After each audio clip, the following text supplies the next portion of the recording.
Welcome back to We Still Like Each Other, the podcast. I'm Travis. And I'm Stephanie. And this is the podcast where we show that the honeymoon stage can last forever. Forever and ever. We are back. Oh, yes. Finally. It's been a very long 2 weeks. 2 weeks, yeah. Mm-hmm. It's been rough. COVID has visited our household again. Mm-hmm. Third time with me. Yeah, Travis tested positive 3 times in the past year and a half. And not just tested positive, but actually had symptoms and been sick. It was rough. I feel like each time has been a little less worse than the last. Mm-hmm. So, but it still sucks. Yeah, you still get it pretty bad considering. Yeah. This time River definitely got it the worst. Yeah. So it's been a tough week with him, and as he started to get better, he got an ear infection. So double ear infection. Yeah, it's just been a rough couple of weeks. Definitely an emotional time of the year. It's like an exciting time of the year, the holidays, especially if you have children. This episode is dropping on Christmas Day, so Merry Christmas to those who celebrate. Happy holidays. There's a lot of different holidays around this time of year. But even though it's a jolly time, right, or a merry time, a lot of people are affected emotionally in a negative way. Yeah. It could be a very heavy time for a lot of people. And I didn't want to have this episode or, come back from us taking a break and not talk about Twitch.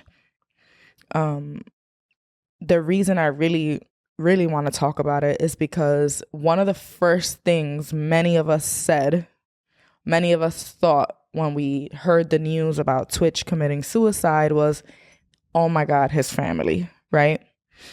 And it's one of those things that we say it, with good intentions. We don't realize, like, when we say it, it's like we think of their kids, but in a way we're putting blame on the person because we're like, how could you leave your kids, right?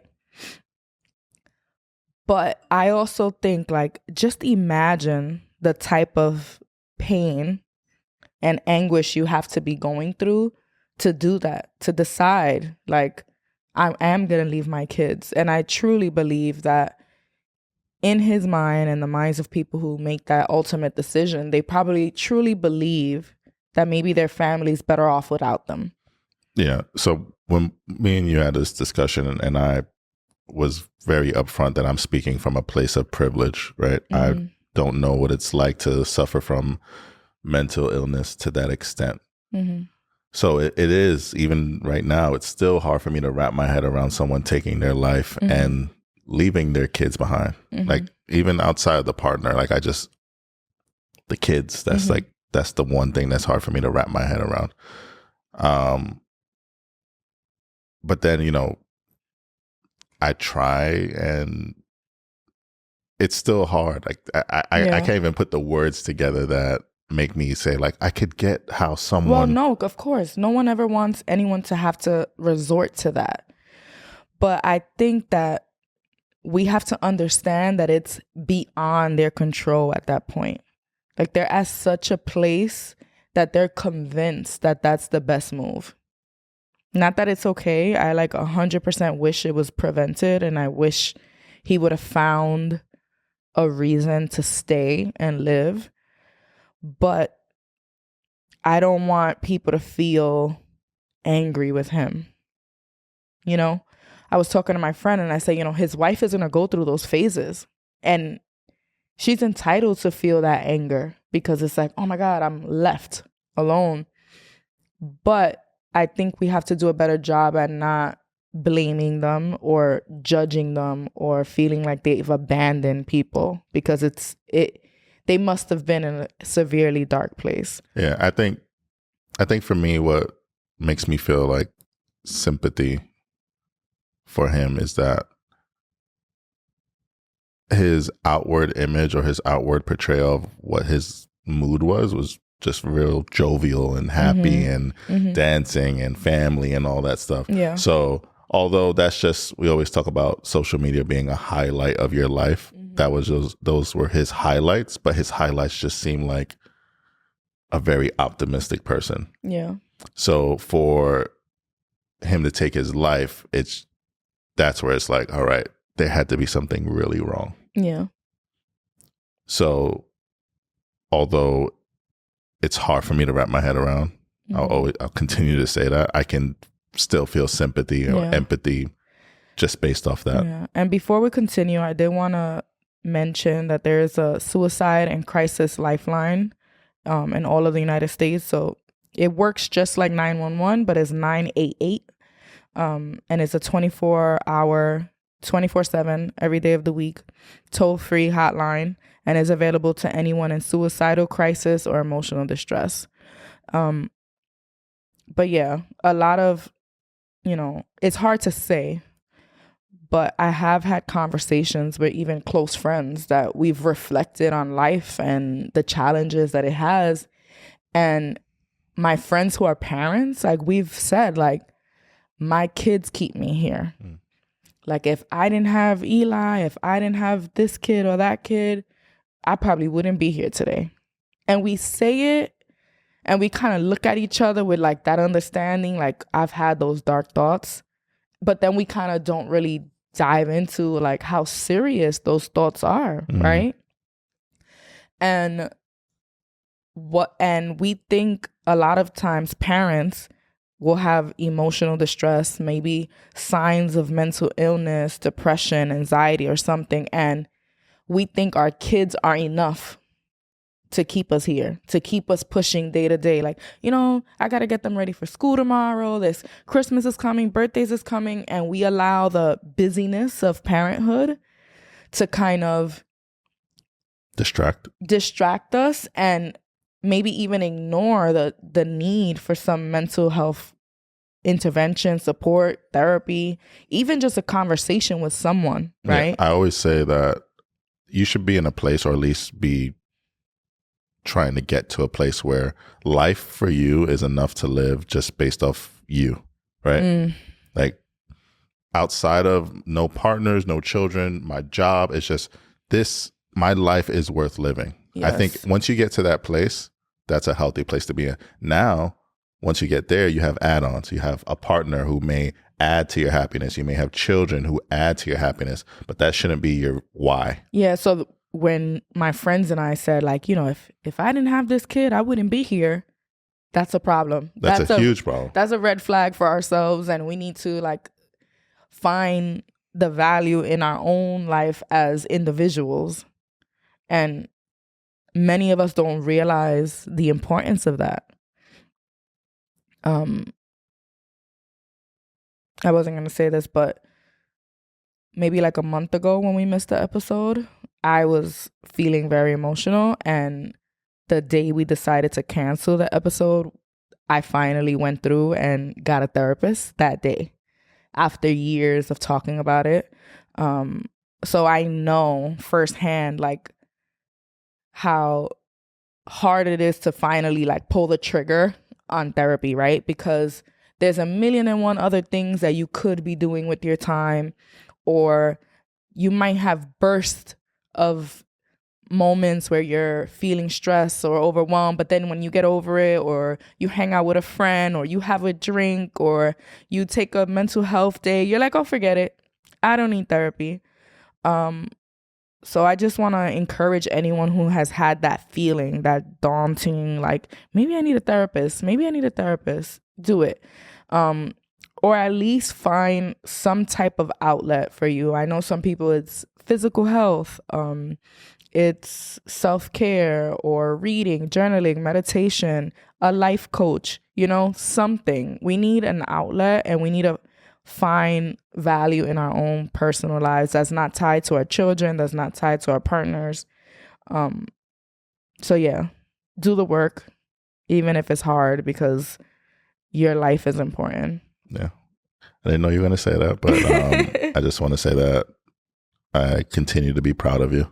Thank you. I know that was a big leap, and yeah, you have my support. Yeah. And listen, it's not sunshines and rainbows when you get a therapist, right? Like, I had 3 sessions with my therapist, and I feel like I might need a different therapist. But I will say, just that first session, just knowing that I was there was like cathartic in a way. Like it was just like a release, like finally, like I'm just finally here, like I'm doing it. And just that intake session just felt like a weight was lifted off my shoulders. And if it doesn't work out the first time around, like, you know, keep trying. And I know that not everyone has access to therapy. Like it depends on your insurance. It depends if you have insurance, but do what you can to go online and find free resources because there are some available. And the other way that you can do it, and I feel like what has pushed me in my own healing journey is like reading self-help books or podcasts. I know many people find inspiration through this podcast, but there are other podcasts that are directly related to mental health and healing.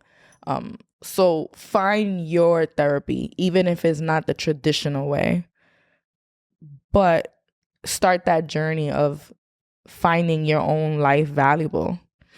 I think that's the consensus basically that I want people to take away from this conversation. Yeah. All right. Again, the number is 988. If you are in crisis, it's 24/7 if you do need some support. All right, so now we're going to get into something ratchet. That was kind of heavy to start the episode with. I should have put a trigger warning in the beginning, but yeah. Anyway, Meg the Stallion. This is a relationship podcast, and I try my best not to get into hot topics, trending topics too much unless they relate to relationships in a way.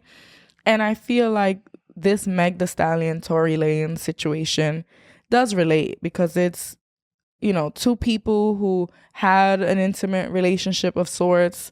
And there's just been a frenzy online about it.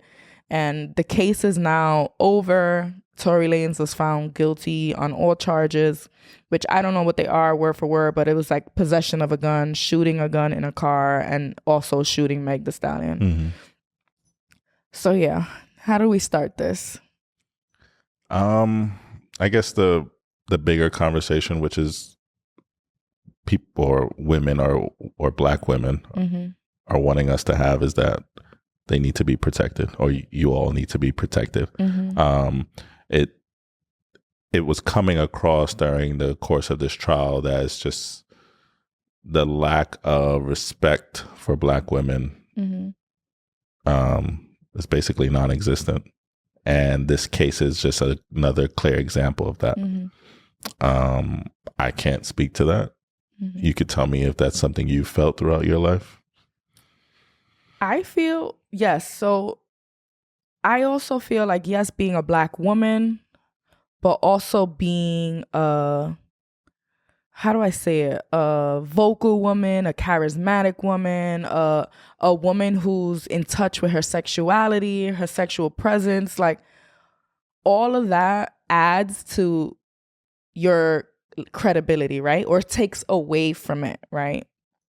I remember, you know, my younger years just being more aggressive and like, you know, just being more wild. And I started to realize that, let's say I did get into a confrontation with a partner, my image would make people around be like, well, what does Stephanie do? Right? So like, I felt like, oh my God, people wouldn't believe me if something happened to me, if I was abused or something, because they would automatically say like, Stephanie's fucking unhinged, right? So this case kind of reminded me of that, in the way that the defense was just trying to paint her as like this jealous, sexual, hypersexual woman who can't be trusted. And I just felt so bad for her, that they were using her sex life, the people who she slept with, maybe the love triangles between her and her best friend and guys, as a way to show like she can't be trusted. So that bothered me. And a lot of the narrative of like, oh, black men going to jail, but it's like, this is a black woman who was shot. And hello, no one's going to ride for her. So, excuse me. I've had some time to reflect on this, right? There was a part of me that wanted, I don't know, a mistrial or not guilty, not because I don't think he did it. I just think that with the details that were given to us, it just seems like a mistake. I don't think Tory Lanez woke up that morning and was like, who can I shoot? Right? Oh, so you're saying the incident was a mistake? Yeah. I don't think he woke up that morning, who can I shoot? Or I can't wait to shoot Meg, right? And I just think back to being younger and dumber and having nowhere near the money or the influence or the celebrity that these people have, and how that may cloud your judgment. Kind of makes you feel like godlike. So you feel like it's like people in their 20s, drunk in a car, rich, celebrity, acting up, feeling untouchable. And so do you think that means he's shouldn't have any consequences now? If what the potential consequences could be, no. I don't think 23 years of his life is worth this moment, no. I do think, I agree with you in the sense that it might have been a drunken, silly mistake, young, rich. Like, I get that. But just like if I were to drive my car down the street drunk and I hit someone, I'm held responsible for that, even if my intent wasn't to hit someone with my car, right? Yeah, but I don't... Yeah, even like that stuff, I don't 100% agree with. But let me tell you the difference, right? What, you don't agree with that? Like, it's illegal to drive a car drunk. I understand that, but if someone did it once and they fucked up... But if you hit, so now they shouldn't be held responsible for that person's life that they injured or possibly killed? Their whole life for a mistake. Not their whole life. There's ways that these things are handled, right? So this is... Let's say I'm in a motor vehicle accident and I hurt someone. If I stay, if I help, if I'm holding myself accountable for my role, drunk or not. If you stay and you're there, there's a difference than if you flee the scene. Yeah, there's plenty of celebrities who have unfortunately taken lives due to motor vehicle accidents. But don't take me out my story. Right? There's a sense of accountability there, right? I feel like Tory, in the denial of it, in the aiding and instigating her humiliation online, I don't think he deserves that, like, oh, he's young, we feel bad, it was a mistake.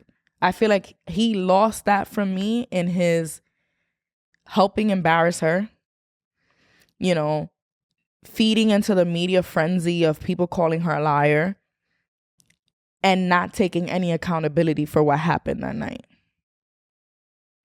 Yeah. I think I saw something recently that it only looked like everything went left for him when he went on live and kind of mocked the situation and made light of it. I think the whole conversation around protecting black women probably wouldn't have been a thing if he had some accountability. Like, yeah, always protect black women. But it probably wouldn't have been attached to this incident if he had some accountability. Yeah. It's tough. It's tough. Do I think he did it? Do I think an incident happened due to his actions? Yes. Do I think he deserves 23 years potentially? That's not what that's the potential. That's the thing. And I feel like at the sentencing, the judge probably will take into account those things, right? The young, drunk, in a car. It wasn't like a premeditated attack. Like, all of those things will be taken into account. But it was done, right? And then what bothers me is that Megan, her best friend, Tory were there. Was there a driver or something else? There was a driver. I can't remember who. I think Tory's driver. Maybe there was a driver, right? Megan is shot in the foot. Somebody did it. She didn't shoot herself. Tory didn't say that Megan shot herself. Her best friend didn't say she shot herself. And Megan, who is the victim, is saying that he's the one that did it. Yeah. So why is it that the world is so hell-bent on saying it's a lie? Like, I don't understand that. I've noticed a trend this year in the battle of the sexes. It's a thing. You know, we have like the Andrew Tates of the world and the bro podcast, and it's just, there's this divide, and it's so clear. Mm-hmm. And I think the bros want Tory to be found not guilty because he's a bro. You know, they view him as one of their own. But that's what bothers me. I think what Black women are saying, and the reason they're so pissed off, is because when it comes to violence against Black men, we show out for y'all. Especially women go the hardest for y'all. The kings, this, X, Y, and Z. I feel like women's be in the front lines when it comes to violence against men. Black men. So that's the issue. Like, I see where you're talking about the bros and all that, but I don't think it's a divide, because I don't think there's the other end of, like, there's no, like, women's podcast. Like, that's not even a thing culturally. So what I think it's split off into, or at least what the versus is mm-hmm. the bro podcast, like the Andrew Tates and the Fresh and Fits, versus like the women kind of like you who are vocal and mm-hmm. sexually liberated and can speak their minds and talk about sex. So that's kind of showing the issue is like men are intimidated by women like me. And women that I represent. I'm not saying it's right. I'm just saying the bro podcasts are saying women are beneath men, that they have this subservient role to men, that women like me are ruining the modern family and the way things should be, and that the Andrew Tate guy has even said like men should be able to slap their women into submission, right? So if that's the side, if that's the culture, if that's the people that's fueling Tory's support and the attack on Megan, like, I don't want to be associated with those people at all. It kind of reminds me of the online far right that caused, all the tension, like, related to Trump. Like, that caused that riot. Mm-hmm. There's like an online community of people that like are extremists. And I feel like there's a bro version of that is very dangerous to women. Yeah.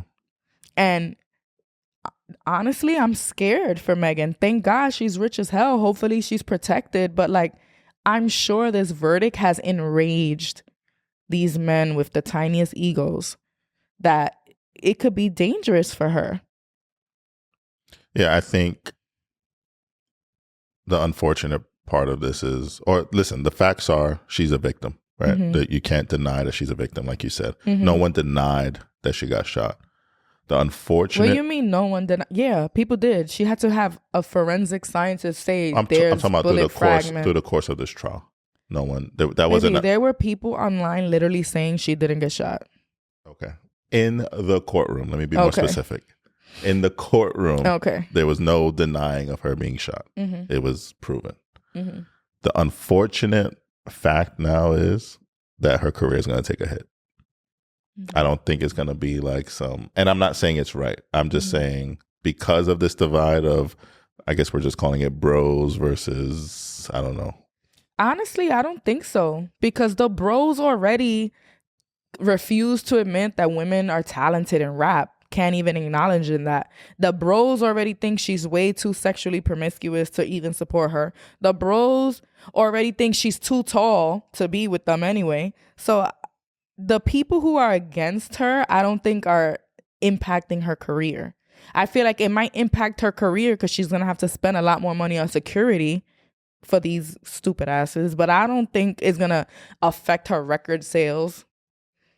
I guess time will tell, but I feel like narratives can be pushed, and you have like these community of people, men in this instance, who can Honestly, there's a lot of women too, and that shit got me tight. Like there's women that I follow, black women, just people saying like Megan lied or free Tory, and it's embarrassing, honestly. Do you feel like their interpretation of the evidence that was provided is why they're wanting to say that? I feel like try. I get where you stand on this. I want you to just try for a second to look at it from a neutral standpoint. No, from a neutral standpoint, I believe that there's a defense, there's a prosecution, and both lawyers on both sides, their job is to convince the jury, and in this case, the world, because it's so public and it's so big, one side is right. So I get that. So of course, people are going to be swayed. These are professionals that are trained in trying to convince a jury of who's right and who's wrong. So why have any anger towards those people? The anger lies in before the case was decided, before things were there, people already had made up their minds about whether Megan lied or not, before the evidence was put out. Even with the evidence, the most I could say is like, why is people flip-flopping? It sounds strange. But why, if the victim is alive and well, there were only 2 other people in the car and the driver, and Megan is saying he shot her, why can't we just believe her? Why say, well, she was sleeping with him and they were jealous and they were drunk? This is why rape victims don't come forward, because they think, oh my God, I was wearing a tight dress, I was wearing a skirt, or I knew I shouldn't have gone on this date from Tinder that I met online. So people are going to think that I deserved it. I think people started to, I mean, I wouldn't say it was a bunch of lies, but I know there was like one public lie that she said, which was when she did the Gail King interview, and Gail asked her was she had any type of sexual relationship with Tory, and her response to that was very like, no, of course not. But why? And then the trial proved why she was instantly thought to lie about that. But why can't you understand why someone would say, look how easily she lied about something like that? Why wouldn't she lie about something else? About getting shot? They're the same thing. All I'm saying is, I feel like it's easy to get why women lie about who they sleep with, because it's held against them. Even the whole defense was Megan's a whore. They had to list all the people she slept with that were the same people her friends slept with. They used that to say she shouldn't be trusted, because whores can be trusted, right? To bring up motive about why her and Kelsey would have been fighting. There's a history of them but sleeping with the same person, which caused a divide, which eventually blew up when it was found out that Tory was another one added to this list. That shows she doesn't want it. Her instinct is to lie about who she sleeps with, especially the guy who shot her, because then it looks like, even then, like, if a random guy like attacks you in the street, it's like, oh my God. But if like your partner does, or someone you're intimately connected to, it's like, well, what happened? We got to see. That's what happens when couples fight. I don't agree with you on that. I don't think that they were using her sexual encounters to paint her as a whore. I think it was valid in what they were the point they were trying to get across to define the relationship she had with Kelsey. We're talking about the jury, the courtrooms. How about everybody, Gail King thing online? I'm talking about, because you asked me about if I understand why the people I follow, the women I follow, women that I know that think Tory should be innocent. How do I feel about their thoughts? And I feel like that lie, the Gail King thing, even like you were listening to a podcast the other day, and I hate his voice when I hear it. But he was like, I don't like that girl because she lied about that. Like, people really use that moment to just say that since she lied about sleeping with him, he didn't shoot her. She's a liar. Am I wrong about that? Like outside of the courtroom, in terms of the social culture, the social media definitely took that information and spun it. Okay. They weren't like, well, they were trying to use it to like I was explaining. Exactly. And that's what I'm talking about. I'm talking about the people that in our corner, in our spaces, in close to us, people that are social media friends, like their perception of it. That's what I'm talking about. What I'm saying is, although I still stand on what I said, I think he did it. I think it was a mistake, but I think he did it. I am not gonna judge the people who are like free Tory, because I can understand based off what the information given to us, how you could be like, So then who shot her then? That's not. I'm saying those people, like, what do they think happened? That Megan shot herself? I think Kelsey was more involved than led on. I think, yeah, honestly. Okay, so let's say, even if Megan didn't get shot, having that illegal gun in a car is illegal. Guilty. It being shot, guilty. So there should be no accountability in that sense either. Yeah. So then if we're doing two things that are illegal, and in the process of it, someone now gets shot, doesn't he have responsibility to that anyway? Just like if you're a getaway car in a murder, you're found liable. You're found liable for the murder, right? So we're gonna ignore that, and we're gonna be like, "Oh, boys will be boys. They have illegal guns. They get drunk. Like, boys will be boys." And if women get shot in the process, we gotta forgive them because boys will be boys. I see your point. It's a slippery slope. Because I think, like, even if you're like, you know what, people were drunk. Who pulled the trigger? Like, I get that. I think the better argument is just saying, I'm not on either side, because it's too muddy. No. It's too muddy. Why? If the person who got shot is saying he shot me, why would I not believe them? It's not a stranger. It's not like they were at a crowded place. It's not like it was a random guy she picked in a lineup. It's a guy she was involved with, a guy she was hanging out with the whole night, and she got shot and she said he shot me. Why would I not believe her?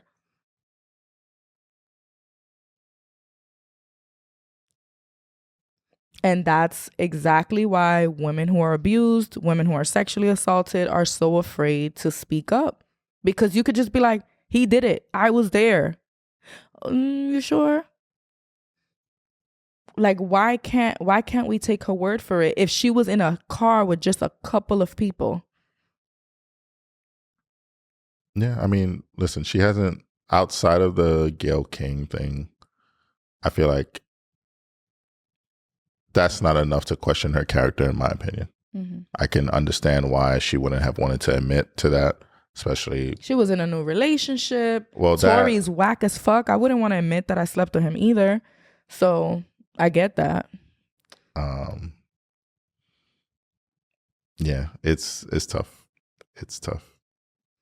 I don't know. I feel like what are you gonna say?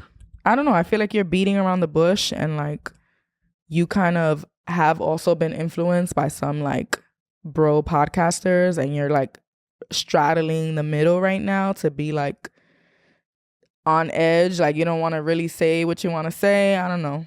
No, I'm saying what I want to say. What I said in the beginning of this conversation, I stand on. Mm-hmm. I believe he did it. Mm-hmm. Maybe I can hold out speaking any further to see what the sentencing is, but I just don't think his life should be ruined for this. You know when I would have been like, you know what, his life shouldn't. I don't think his life should be ruined anyway, because let's be real, like I'm not that kind of person, right? What bothers me is his lack of accountability. If he would have been not trying to ruin her life, and if anything, he should have been coming to her defense, right? If he had any remorse, accountability about like the gun, the drinking, it getting wild, you know, and apologizing for what happened, then I would say, you know what? Your life shouldn't be ruined by it. it shows that you've learned from the situation. But he was acting untouchable, joking about it, being on live, commenting on the shade room about it, like just being very like I told you this. I feel slightly bad for him because I know that verdict literally took him completely off guard. He was so confident that I know that feeling, that gut punch when he got that guilty, even I feel slightly bad for him. He had his son in the front row. He thought his ass was walking home. Yeah. But the lack of remorse, the lack of accountability, it's hard for me to say, you know what? Like, I don't want his life ruined over this. And you know me. Like, I don't believe in extremely harsh punishments. I don't believe in the death penalty. Like, all these sentences that, especially that affect Black and brown people in this country, like, I get it. And honestly, just the gun charge alone is going to get him a lot of years. Even if he was found not guilty on shooting Megan, just having an illegal gun in this country, and what was it, California, right? I don't think the laws are as bad as, I know New York is terrible with it. New York and Cali are very similar.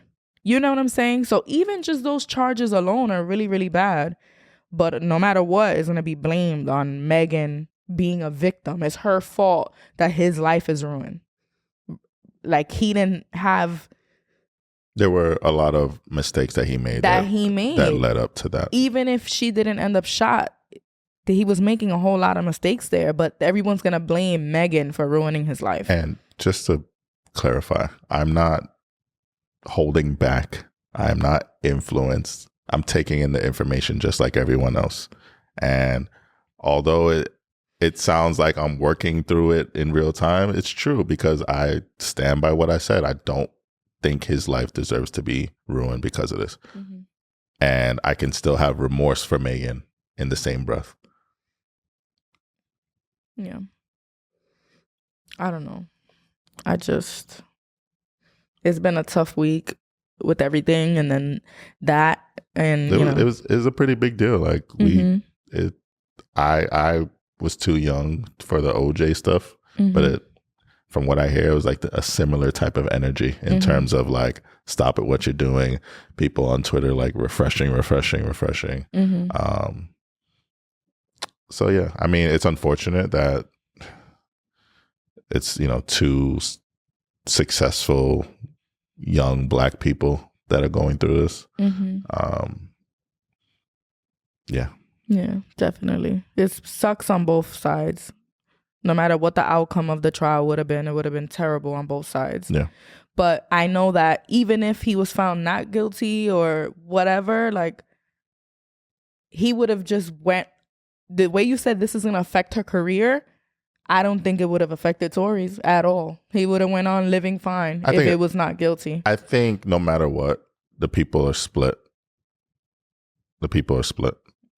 Just kind of like, even after the guilty verdict, there's still...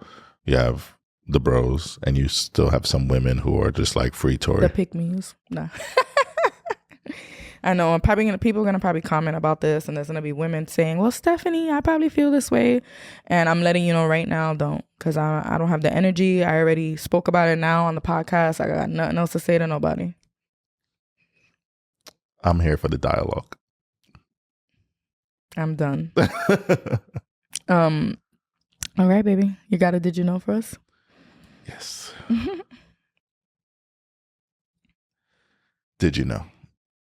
Did you know a study published in the Archives of Sexual Behavior revealed that among almost 18,000 people surveyed, 15.6% of married individuals hadn't had sex the previous year? Out of how many people? 18,000. 15% hadn't had sex in a whole year. Moreover, 13.5% hadn't had it for 5 years. Oh, nah.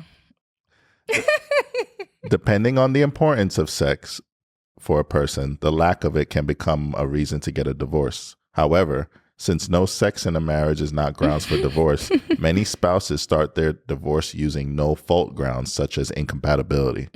That's why the percentage of sexless marriages that end in divorce is somewhat unclear. Yeah, because it's not any way to actually have any data on it. I thought maybe that's like a urban legend, but I thought that was a thing that you could get a divorce for not having sex, but maybe it's different wording. Yeah, no. I guess incompatibility. Like, we're not compatible. My sex drive is... We ain't clicking. Literally. Okay. I think it would be interesting to actually have the data for it. How would you collect it? I don't know, maybe exit surveys at the divorce court. Yeah. I feel like sex, very few, even if divorces end because of sex, I don't think sex is the only thing. I think it could be, but not often. I think it's like a whole bunch of reasons, other things failing that leads one partner to not want to fuck you. You get what I'm saying? Like, other things are happening that now I don't want to have sex. It's not sex. It's not like we're best friends, everything's good, we like each other, we have a great life, and now I just don't want to have sex. Yeah. But I feel like there are cases where sometimes the person just has no desire to, and it's not because that person is doing anything negative. Mm-hmm. It's not because whatever, you could list a plethora of things, but it's just sometimes, you know, you have people who kind of fall into that asexual role. Absolutely. That's what I'm saying. But I think that number is small.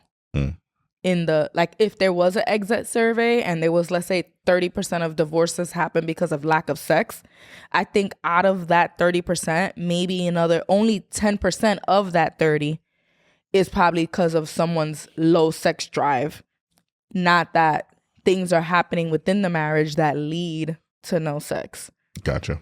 You know what I'm saying? Yeah. But I do believe it happens. Like, I think there's incompatibility, which I have posted in our stories. I did a Ask Me Anything, and someone asked, like, what's advice to young couples, like fresh relationships? And I said, stop trying to do a lot in the beginning. Like, don't do more than what you could keep up with. And I feel like... Hey, you feel like that goes for sex too? That goes for sex. I feel like sometimes we're trying to keep a man or trying to get a girl or trying to do this, and we're having more sex than we want to just because we're trying to impress them or tie them in. What do you say to those who just, like, when something's new and exciting, it's just... I was going to say that. So yes, because of the newness of a relationship, that excitement of being with someone new, your sex drive may increase, right? That's typical. But there's also the, now I'm going to do it up until things are official, or up until the engagement, or up until the wedding. Like, you know, like... There's a running joke. It's like, you got married, you don't like having sex? Yeah. So, but I do think that people tend to do that. They're having more sex than they want to. So even after that initial brand new relationship, excitement is done, they still continue to have more sex than they really like to keep a person in the beginning. And then they stop eventually. Do you think that's malicious?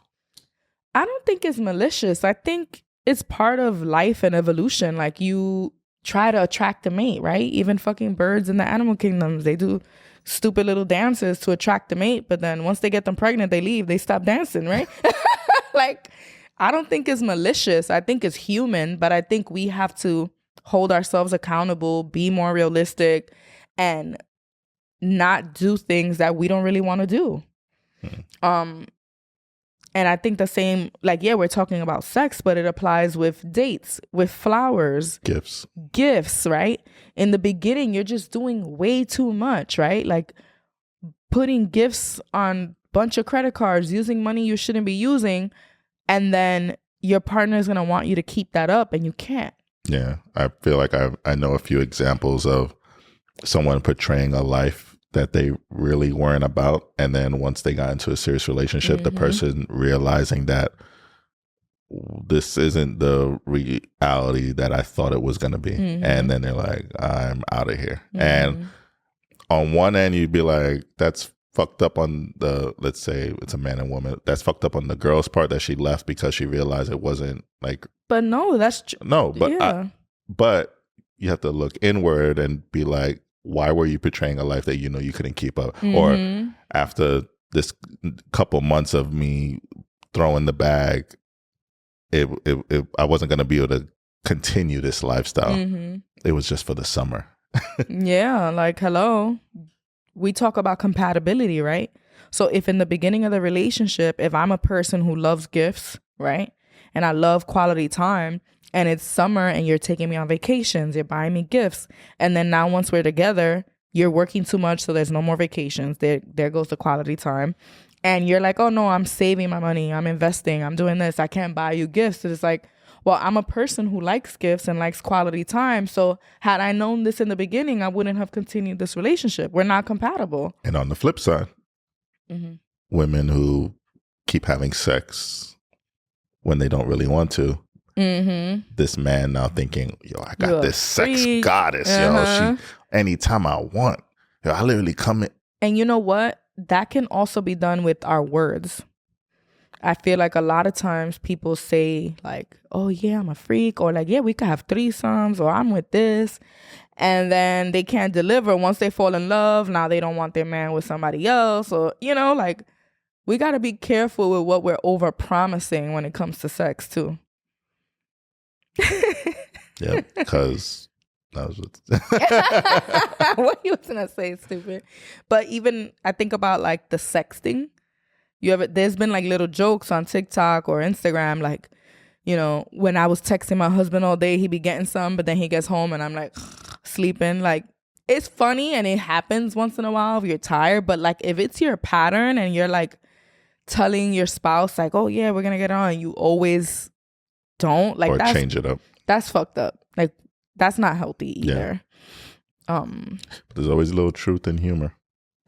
Yeah, there's a little truth and humor, but life happens. No, and I agree. A one-off here and there, it's, you know, especially if you add kids to the equation. But if it's the norm where you're just like, yo, she's been texting me, look at the pictures. She said, I can't wait to get home. I gotta go, and that's like always the same routine. Then like, that's fucked up. Yeah. I wanted to talk about this video that I posted about.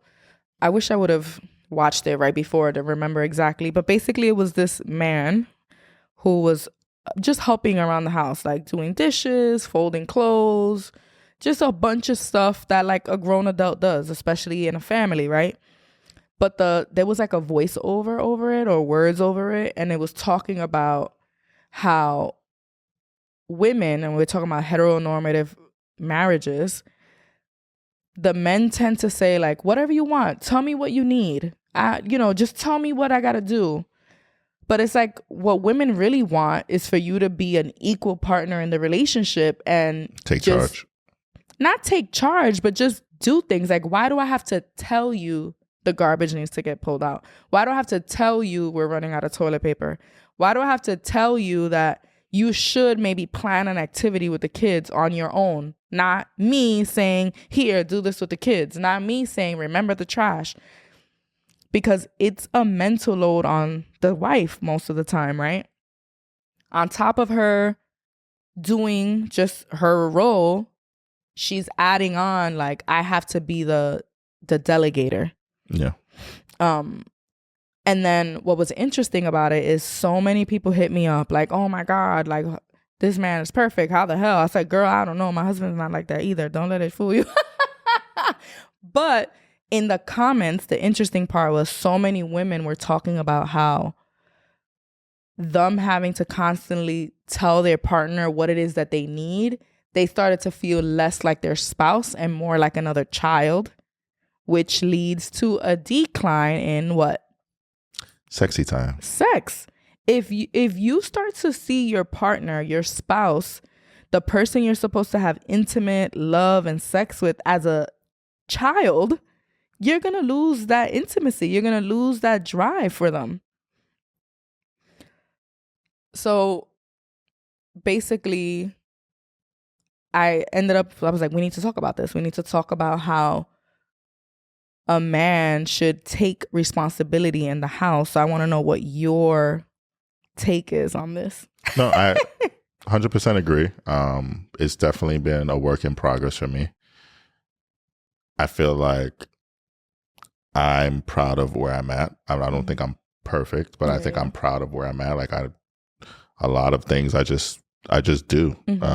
But that wasn't something that I came into this relationship or even this marriage just doing. It was a lot. It was a lot of trial and error, and we did have moments of me saying, "What do you want me to do?"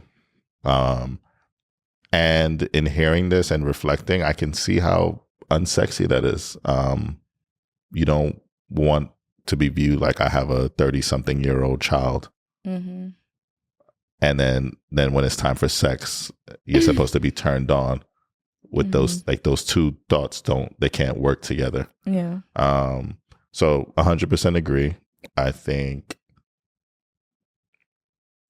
if it doesn't come natural to you as a man to take charge on, like, I don't know, taking out the trash, cleaning the kitchen, if you see something out of its place, putting it away, I think it's okay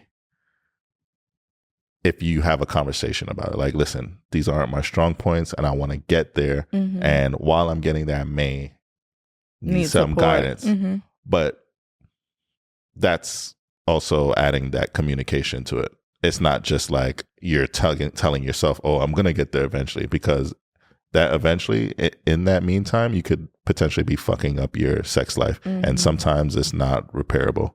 So if that doesn't come natural to you, I think communicating that, but then also putting in the work. The best apology is change behavior. Yeah. I've seen a lot of TikToks, Instagram posts about the wives who take care of all the Christmas presents, family, the matching outfits, if we're going to, like, let's say my aunt Jennifer's house, I know who we got to get gifts for there and everything's set up. And then the husband's just showing up. Or the husband's asking, what did we get, Jennifer? Yeah. And it's like funny, but it's like, no, that's too much work. It's a big load on the wife. And again, I don't think any relationship, those responsibilities are exactly 50-50 down the middle, because it depends on one person's job versus the other, like how much time you spend at work, or, obviously nothing's going to ever be exactly 50-50. When I talk about a man in a heterosexual and a heteronormative relationship helping with responsibilities, I never mean like 50-50. I don't say I cook Mondays, you cook Tuesdays, I cook Wednesdays, you cook Thursdays. That's not what I mean. I mean just having the skill and also what's the word? Like just the proactiveness to step in the moments that are needed without being told. You know what I mean? I get it 100%. And a lot of times women in these relationships are in charge of all the extracurricular activities with their kids, furnishing the home, decorating the home, maintaining the home. And that includes toilet paper, detergent, garbage bags. Even though the men take out the garbage, we still got to remind them that they need garbage bags. Like, they change the light bulbs, but we got to tell them to buy them on Amazon. You know what I'm saying? Like, it's just so much. We're like assistants, accountants, and it's just a lot. So you should try your best to kind of just help even the scale a little bit when it comes to those things. Yeah, I think anything that takes a load off your partner's plate is in return to them going to be deemed attractive. But even that language, like, take a load off my plate, it kind of, you know where I'm going with this, right? Like, it kind of makes it seem like it's my responsibility and you're doing me a favor by doing it for me. Although I agreed to an extent. This kind of reminds me of something that happened the other day with us. I think we had a rough night with River. You had a rough night with River, rougher night with River, and I just let you sleep. Is that okay to say? I let you sleep? Not really, but okay. I didn't wake you up Okay, go ahead, keep going. I don't get. What's the language? I want to know where you're going with this. With Eli, had to go to school. And I just did what I had to do. Got him, made him breakfast, made sure he took a shower, got him dressed, packed his lunch, so on and so on and so on. So okay, go ahead. And then when you woke up, he gave you coffee, and you said, "Thank you for getting Eli ready." And I didn't hear you the first time. I go, "What do you say?" I was saying thank you, but I don't know why I'm saying thank you. I think it's still okay to say thank you. So this is one of those things where I think I shouldn't have. Okay. And the language isn't, "You let me sleep." It should be like, "You were sleeping, so I got Eli ready for school." But not "you let me sleep," but like, "You were sleeping. I'm the other adult in this home." But I feel like a thank you is okay, not needed, but it's okay because I do work from home. And in those times, although I am flexible at being at home, I should still have a lot of focus on work. But had you had a meeting, had you had been something like that you had to do, you would have woken me up and I would have had no problem with that. Because duh. But if you didn't, that means you were a capable adult in the home to get your son ready for school and drop him at the bus, which is at the corner of our street. It's not like, you know what I'm saying? And listen, I don't need to be stroked for what I did. What I'm saying is your initial thank you, I feel like it's okay. No, I feel like I feel like it's enabling the idea that you helped me with a responsibility that's solely mine. No, I think it's a responsibility that is yours the majority of the time due to the fact that I'm working in the office 4 days a week. I think in that moment, it was okay. No. And this is no. I feel like if it's like if you took something off my plate that was delegated, like this is something you're doing, and then you kind of just did it for me, and I'm like, "Oh, thank you for doing that." Like that's different, but like getting Eli ready for school and taking him to the bus. I feel like it's okay, and I feel like it creates a healthy culture, healthy relationship to be like, thank you for doing things that you always do. Just like when you make me breakfast, I say thank you. When's the last time you said thank you for getting Eli ready for school and taking him to the bus? I've said thank you for what you do while I'm at work.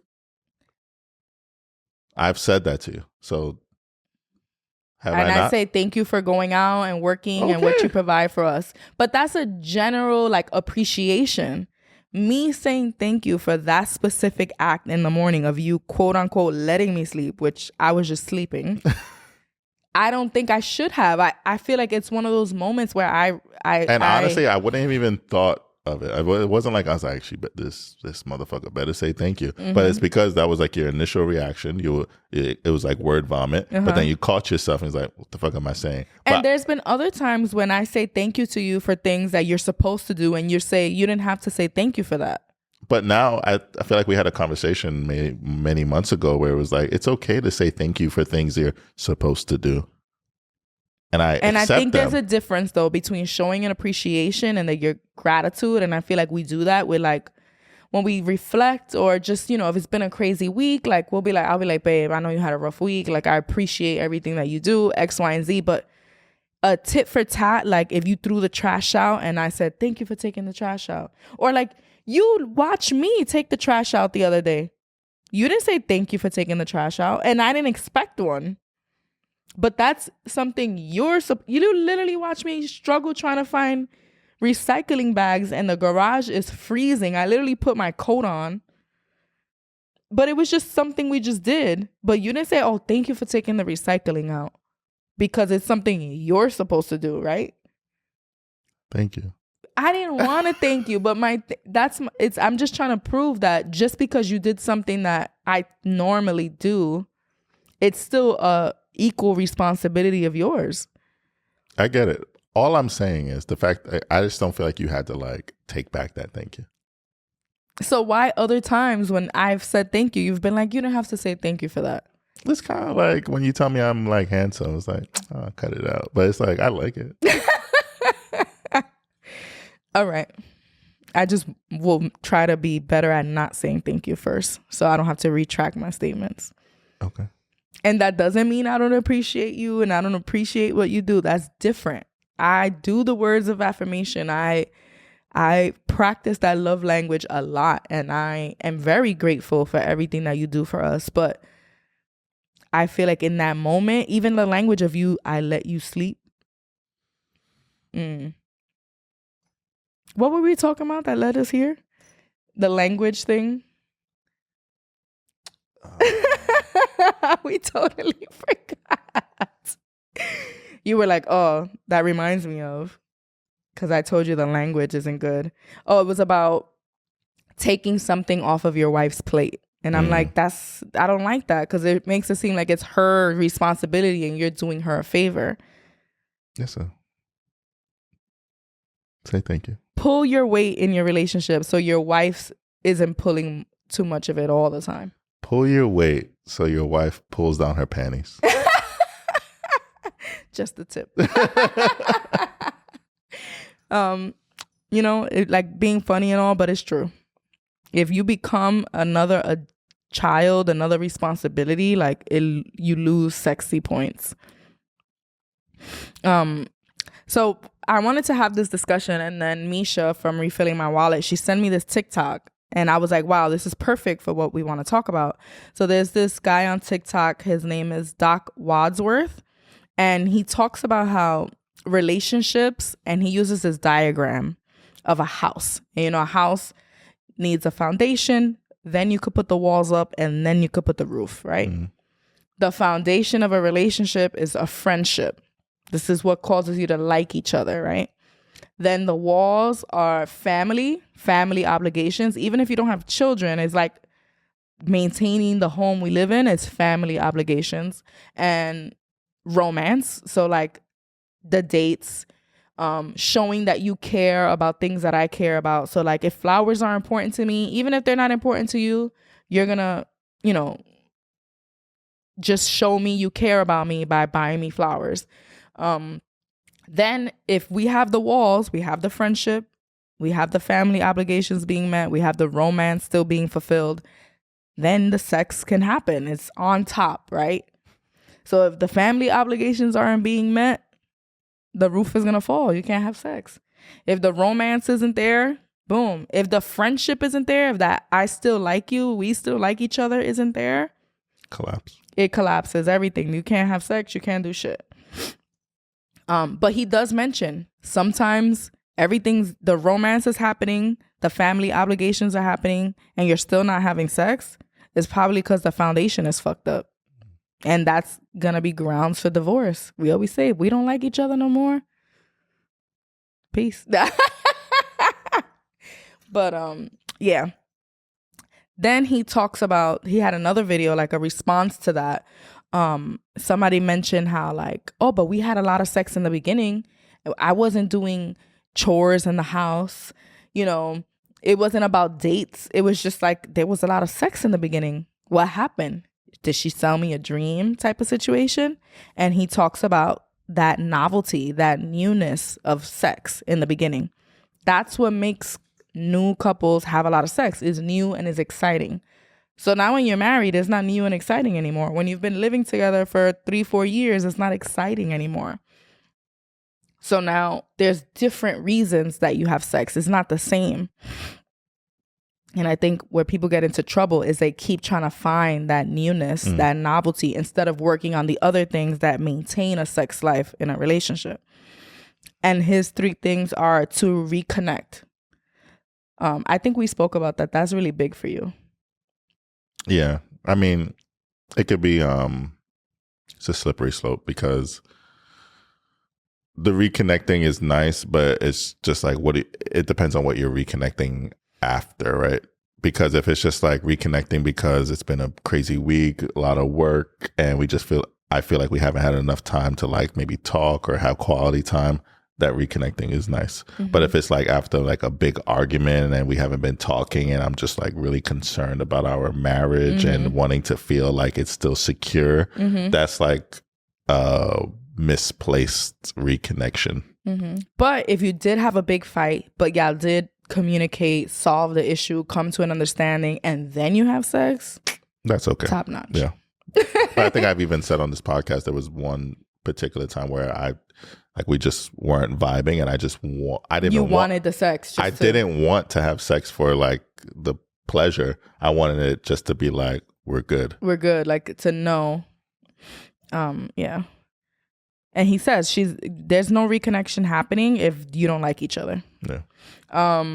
The other reason people in relationships still have sex is if they still love each other. And he refers to the love as the romance part. Mm-hmm. Are you showing that you care about each other's interests, about what's important to us, right? So if, for me, what's important is quality time with family, and quality time meaning not just your home, but like building activities, things that matter to us, that's going to increase the romance, which increases me still loving you. And the last thing, which is very important, and a lot of men unfortunately don't realize this, is that women would want to keep having sex if it feels good. Mm. So do you know what you're doing? Are you focusing only on your self-pleasure and not her pleasure? Is your shit stale and repetitive? Like y'all do the same 3 positions every time and you come in the same amount of time every time? Like that could be impacting why y'all not having sex. Can't relate. We've been very fortunate. Yeah, I mean, I feel like for me, I'm not a stingy lover. Mm-hmm. Like I feel like getting off for me is watching you get off, mm-hmm.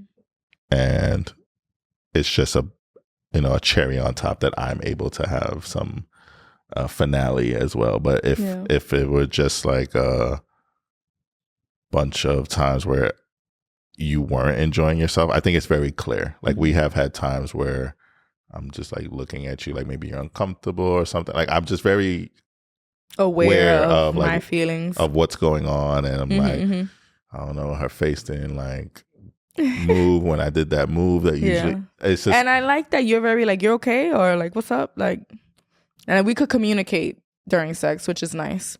We did have a little miscommunication the other day. I don't know if we want to talk about that. Right after our ad.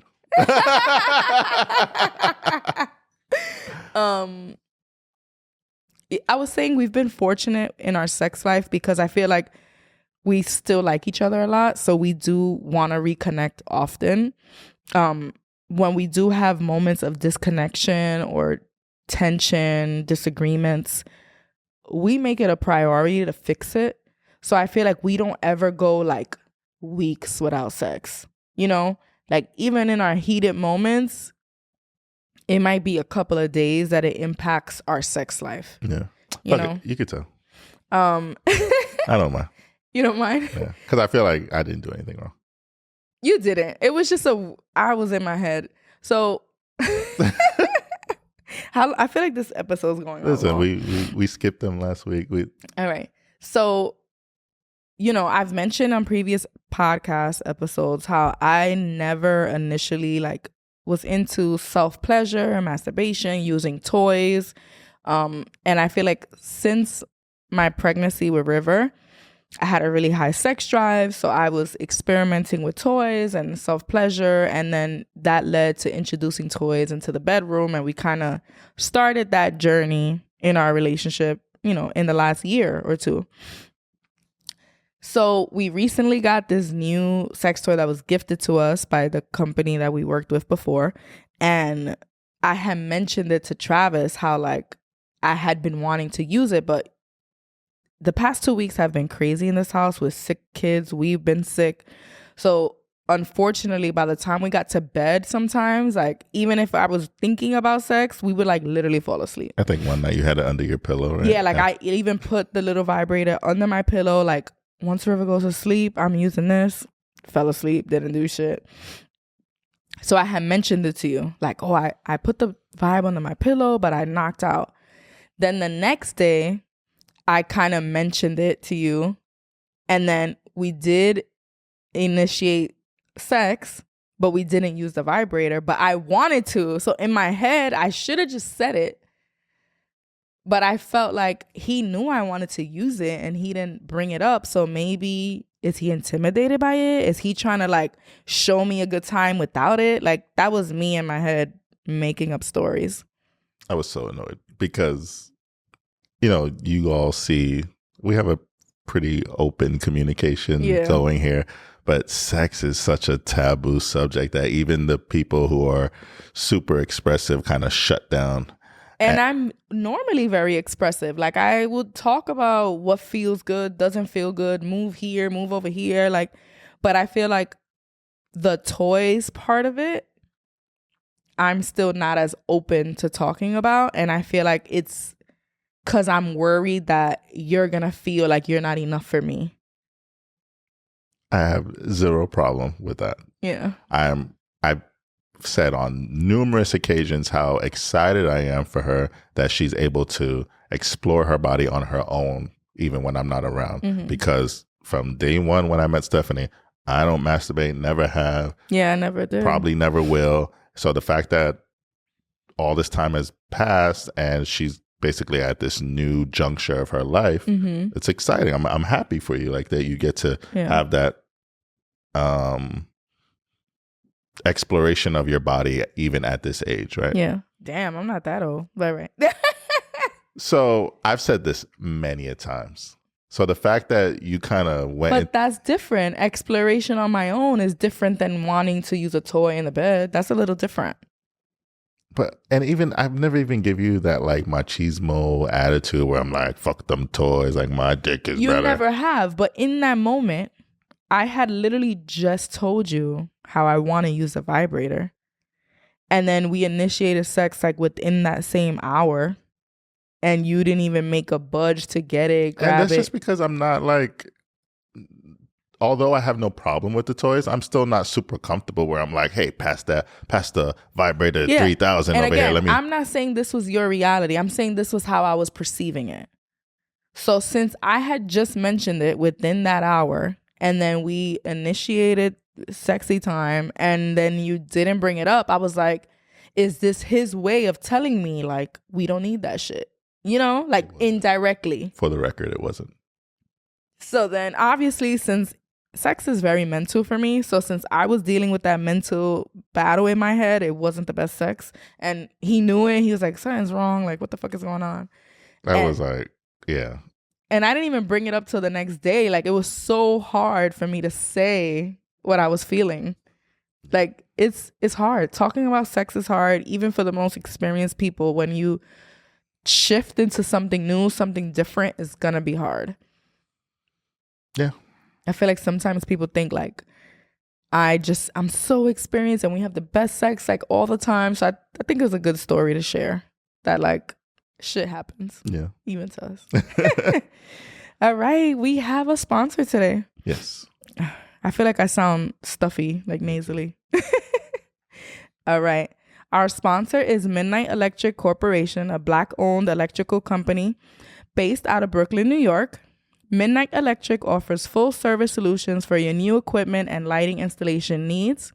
Whether you're a business owner expanding your facility, a landlord renovating your building, or a homeowner looking to update the lighting in your home, that's right. Midnight Electric also works with residential customers looking to upgrade or replace electrical services in the home in order to ensure that your home can easily handle the electrical demands of modern life. At Midnight Electric, clients are assisted in controlling cost, scheduling tasks, tracking labor, and order materials to make electrical work worry-free. So you can check them out at mec-ny.com, mec-ny.com, where you'll get their email and their phone number. Yeah. We don't usually do ads for people unless we've had some type of experience with them. Yeah. And I can say we have luckily had experience with this company. Our studio, which is taking forever. But I will say the lighting is... The electrical's been done for months. It's been done because of Midnight Electric. And when I met with the owner, this first question to me was, how bright do you want it in here? I was like, I'm not sure. Like, we didn't really know what we He needed. goes, I'll light this bitch up. And sure enough, I say he maybe did like 2 to 3 hours of work, and it's beautiful. Yeah. Very well done. He was even like teaching me along the way, which is not something he had to do. So Midnight Electric, I highly recommend them. Again, that's mec-ny.com. Yes, sir. All right. So we got some Also Y'all Can Relates. It's a little different this time because we got submissions through our website. So if you want to send us stories, ask for advice, you can do it through our website. And they're kind of short. They're not as long, as lengthy as our Also Y'all Can Relates are. So we're going to do 2 today. And they're kind of related, maybe not, but they definitely fall in line with some of the stuff we've been talking about today. So this first one is summarized because it wasn't titled Also Y'all Can Relate. So I wasn't sure if they wanted me to read it word for word. Okay. So someone emailed us about his concerns with commitment and love lost in his marriage. Although he remains great friends with his wife, she has openly expressed not feeling she loves him anymore. He would like to tackle this rough patch with her, but it seems that she wants to be away from him romantically, which I'm thinking like sexually, right? He is worried it may have to do with an affair that she had sort of recently, but she claims that it has nothing to do with that. Like, it happened, it was a mistake, it's done. He asked, am I being too pushy or impatient for wanting her to commit to fixing our relationship? I think it's over. No. Why? Because although you are, shout out to you for being forgiving, I think, especially as a man, that's something you don't see a lot, right? They say you could cheat on a woman 100 times. The minute she says hi to another man, your heart is broken, right? So the fact that that she slept with someone else, but it's over. I had an affair. We don't know if they slept together. Had an affair. And you're willing to look past it and move on and fix it. Kudos to you. But in order to fix something, it takes 2. And it just sounds like she's so disconnected that what are we fixing? Because if you're both not at the table, I'm assuming the advice we would give is to get some type of professional help. So I think what happens is, like, I've been doing a lot of reading, a lot of research, and a lot of relationship deep dives, right? I feel like the typical couple probably sees that infidelity as like this big no-no and is done. And I feel like if they look at the root of why the affair happened, there might be room for repair, right? So in what we talked about, why people cheat, it's one, they're just a narcissistic kind of person who feels entitled, like they're attracted to somebody, so they're going to have them. I don't think that's the case in this relationship, right? The other reason people cheat is like they feel like, oh, well, the relationship's already done. And I feel like that might be the case here. Like in her head, she was already having that feeling of like, I don't really love my partner anymore, not wanting to be intimate, losing that romance. So she was like, whatever, I'm going to cheat. And if it ends my marriage, it ends my marriage, right? But if she stayed in the relationship, now they should look at, why did I want to give up? Why don't I care anymore? What caused the romance to disappear? And how to reignite that and bring that back. If they try, if they have those conversations, if they're honest and open about, okay, year 1 of our marriage, what was good? Where did that stuff start to change? How can we get back to it? And then they try and it just doesn't happen, then fine.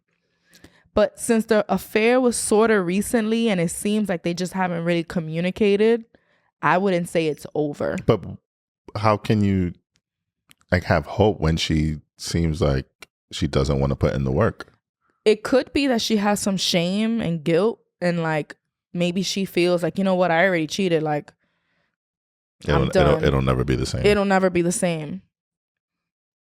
I could see that. But it's also like, it's very rare that a man is willing to like work, or at least it's very rare that a man is willing to work through it after that. Right. Mm-hmm.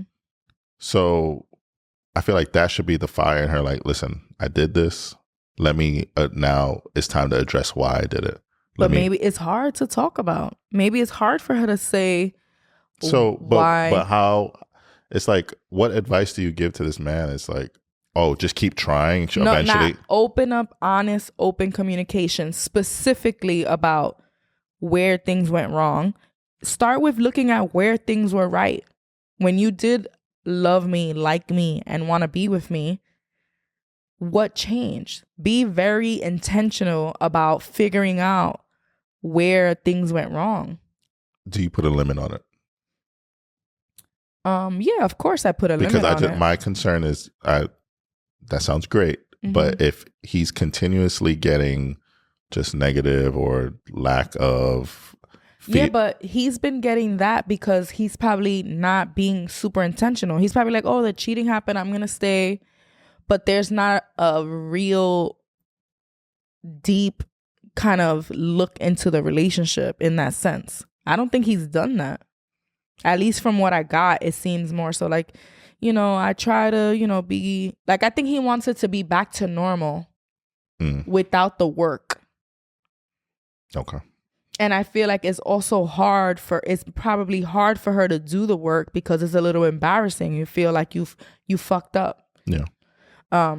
So I think in this case, it could be that if it is too difficult for them to do the work on their own, seek help.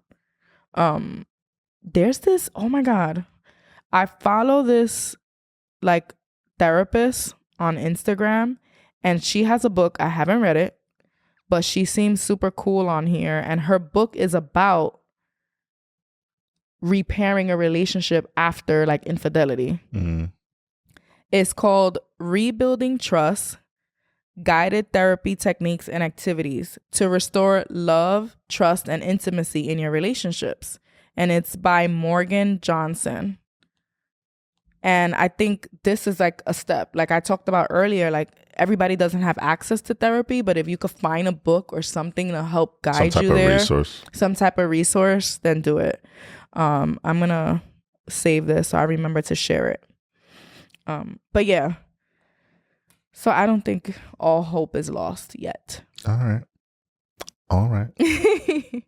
All right. This next one was titled Also Y'all Can Relate. So I'm going to read it word for word. It's kind of juicy. It's not super juicy, but it's related to sex. Yeah, it's interesting. All right. I wanted to submit and also y'all can relate. My husband and I are in our late 20s, married and have 2 kids. Our biggest disconnect is how often we have sex. Thanks to your quickies tip, I've been saying yes to them, which has improved things, but I still feel like there's a blocker. I want to clarify my quickies tip. I feel like I want you to say yes to quickies if you like sex. And if what stops you from having sex with your partner is like you're overthinking it and you're like, oh my God, I should bathe first, or like I have too many things to do, and you're like overwhelmed and not allowing yourself to take a few minutes to 10, 15, however a quickie is to you, and lock yourself in the laundry room, lock yourself in the bathroom, like something. That's what I mean to say yes to quickies. I don't mean force yourself to say yes when you don't want to have sex. So I wanted to clarify that. Okay, so she's been saying yes to quickies, but there's still a blocker. Personally, to me, sex is shaped by mental factors, tired, stressed. I agree. I feel like for many of us it is. And also physical. So yeah, exhaustion, but also physical in terms of attraction to one another. The thing is, physically, he has gained a substantial amount of weight. I've mentioned it nicely before for a few years to no avail. I feel terrible because he has supported and appreciated my own changes as a mother and all the shifts that happen after having kids. Am I being self-centered, or are these feelings valid? How can I communicate this without making him feel terrible? Okay, so comparing your changes to your body due to pregnancy and to his due to eating habits or whatever, I don't think that's a fair comparison. I don't think you should even put this two in the same category. That's fair. So saying he's understood my body changes, so I should understand his, not really, because how you got there is very different, right? But I do think to a certain extent, like your body's different. There's no denying. Your body's different from when you had River. Yeah. But it's not because like you stop taking care of yourself. I know, but I'm saying even if it's a man who never had kids or can't have kids, whatever, and their body changes, you should still have some grace too. You can't say, but you didn't have kids. Like, why did your body change? Like, our bodies change with age, and our activity changes based on kids. They have 2 kids. Maybe like he was more active, but now that they have kids, he can't put as much time into his own body. So I do think there still should be some level of grace, but I do also agree that don't compare the changes your body went through to carry 2 children to like just someone's body changes. I agree. So, and then going back a little bit, you said I've brought it up, but it kind of sounds like it was kind of like, I don't know, very lighthearted or very like there was no sense of urgency there. Just, gained a little weight. Like, I don't know. When is it? Because I know it's going to come back to communication, right? Like, did you actually have an honest conversation about it? But what does that really look like? Like, how do you tell someone that their body is no longer... Listen, if my body wasn't doing it for you, you would want to know. I would want to know immediately because I got to get my shit together. That's just me, but I take pride in the fact that you're attracted to me. Yeah. It's important to me. It's why every Friday I'm going to get a haircut or a shape up. Maybe you don't care about it, but I'm sure, like even today I was on FaceTime with you and you was like, damn, you look good. That shape up and everything. Although I know it's not like high on your priority list for why you're attracted to me, I'm sure it helps. Yeah. So yes, I would want to know immediately. That's fair. What were the other questions? Sorry.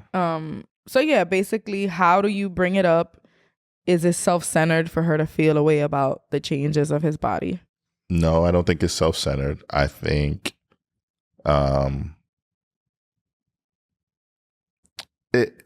so it's like your body changes or her body changes due to motherhood. Is that something she's worked on since? You know what I'm saying? Like I would have like follow-up questions like, is she being active and like having a better lifestyle? I feel like my questions are his changes like medically? Is there a medical reason? Or is it like poor eating habits, right? Because I know you and I have an issue with like the cooking thing, right? And a big part of it is health for me, right? I'm like, we can't eat takeout all the time, fried, processed foods. Like, I want to be able to cook dinner so there could be a vegetable on our plate. So that's a big reason. So are there other reasons, other things contributing to the weight gain that are, how would I say, like irresponsible of him? Like, is he just purposely making choices that are unhealthy and it bothers you? Because then that's something you could discuss as a family. I know even in our marriage meetings, one of the topics is health. One of the topics is food. And we talk about like what we need to do to make sure there's fruits and vegetables in the house and that we're getting some movement in. So I feel like if that was like, for example, that's important in our marriage meeting. And if we're just failing at them all the time and just making poor decisions and giving our kids soda and juice and processed foods all the time, that's an issue. And now if on top of that is impacting your weight, it becomes more of an issue. So now it's like the physical attractiveness, but also that family obligation thing we spoke about earlier is not being met. Yeah. So it's two things really leading to the decrease in the sex drive, not really just the physical. Yeah.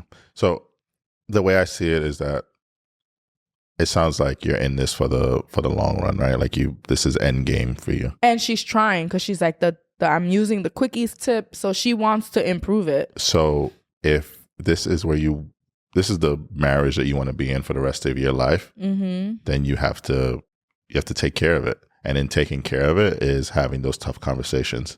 So although you're doing all these things to put Band-Aids on the bigger situation. No pun intended. That was a Travis joke. Yeah. Oh my God, you're rubbing off on me. But eventually that bubble's going to burst and you're going to have to deal with it. So why not just have those tough conversations now? That's the way I look at it. Could it also be though that we as a society need to change our perspective on people who are bigger? Like, could it be like... So you feel like, what if he's bigger and happy? Not that he's bigger and happy, but why is bigger not sexy? And we talk about... Go ahead. I don't think it's like, clearly his weight gain is an issue to her. Yeah. So I don't think the answer should be she needs to rewire her brain to find it sexy now. Like... Yeah, I get that. But I'm saying is, and again, we're talking at a place of privilege, but I think like if you were to gain weight gradually throughout a relationship, I don't think I'm like gonna be less attracted to you. Like, I don't think so. But again, I'm talking because I don't know. Like, I don't know what would happen if you did. But I wonder if maybe it's part of like what she's used to, what society is putting pressure. Society is creating this ideal of like what a man should look like that's impacting it. I hear you and I see what you're saying, but I don't think it's fair to say that her issue is a societal problem and not a...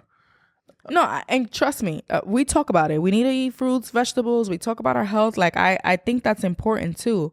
But I do also think maybe part of the reason that is such an important topic for me is because society has ingrained in my head and I don't want to be overweight. You know, like me, like I can't deny that that's also probably part of it. Probably, but I think the bigger thing here is that how you feel when you are exercising and eating healthier. Like, it's just overall, especially for your mental. Absolutely. So it's been proven that I've seen you have some amazing weeks because of your consistency when it comes to exercising and eating, like having a good breakfast, having vegetables on your plate at dinner. So drinking water. When those things fall out of whack, if I'm eating too much sugar, not drinking enough water, not moving my body, like my mood is impacted. And even physically, like I get more headaches. I feel more drained, like exhausted and fatigued. It literally impacts me a lot. It's true. But back on topic, I think it's okay for you to feel this way. But I think you need to have this conversation sooner than later.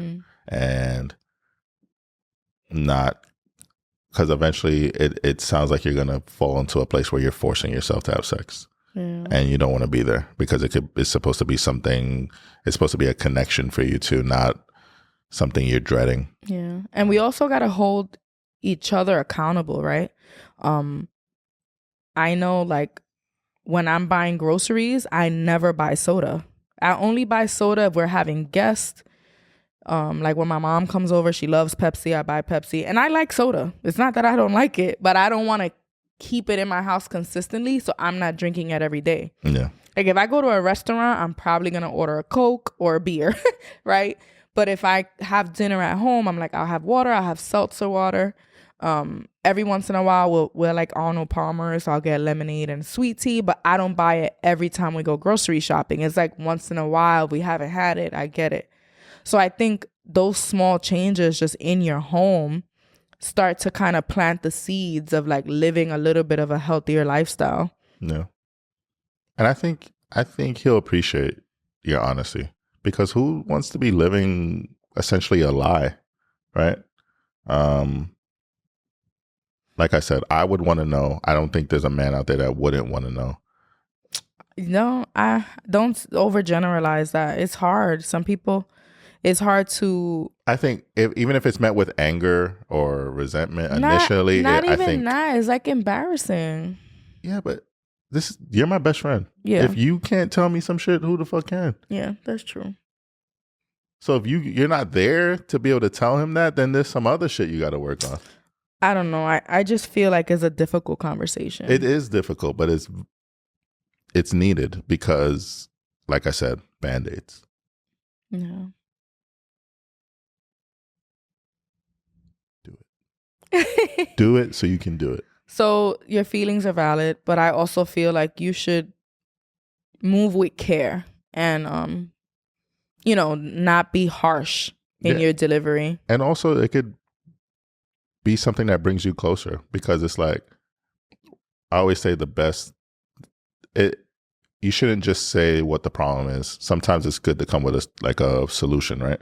So it's like, listen, I want to be honest with you. Your weight gain has, I don't know how you impacted our sex life. My attraction. I love you very much. I'm in this for the long haul. So I've been thinking, let's start working out together. Let's start eating healthier together. Keyword here, together. And sometimes with 2 kids, that's not possible, though. You have to have some type of... Listen, I feel like planning together can happen. The food stuff can happen. But they might have to work out separately, honestly. Okay. But there can be some type of togetherness in this. Yeah. Accountability partners. We make time for what we want to make time for. Yeah. Just like me and you, we have time to sit on the couch and watch TV. We could find time to do things. Yeah. It's just about that accountability, holding each other accountable. And listen, getting healthier doesn't mean becoming a gym bro or like being in the gym 24/7. It's about just moving your body and making better choices with what you feed yourself. And especially when you have kids, like, you got to think about your physical longevity to be able to do things with them throughout their life, Yeah.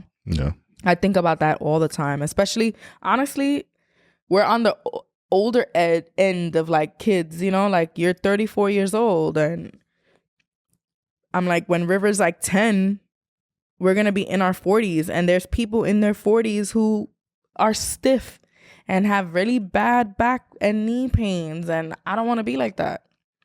When I was pregnant with River was the first time I felt pain in my knees from how heavy he was. And I'm like, shit, I don't want to, like, people have this all the time. Like, that shit's uncomfortable. Yeah. And I just want to take care of my body so I can move. I feel you. River's heavy as hell. That's a big boy. He be testing my back. 99th percentile. Yeah. So, Merry Christmas, everyone. Merry Christmas. This is a long one. Is it? It feels like it was long, right? But you all deserve it. COVID took us out, so but we're happy we could deliver still on Christmas. Even if you don't watch it on Christmas, I'm sure it'll find time in your ears or your eyes sometime this week. Yeah. If you've made it this far, normally I say this like midway, but we're here now. If you made it this far, like this video, leave a comment. We've had many discussions on this episode. Let us know what you think about all of them. If you're listening on podcast applications, leave us a 5-star review. That's Apple Podcasts, Spotify. If you want some merch, go to our shop on our website. Yes, we're COVID free now. We disinfected everything. If you're looking for some beautiful, interesting, intelligent reading, my wife has a blog on our website. There's a good amount of entries on there. Please check them out.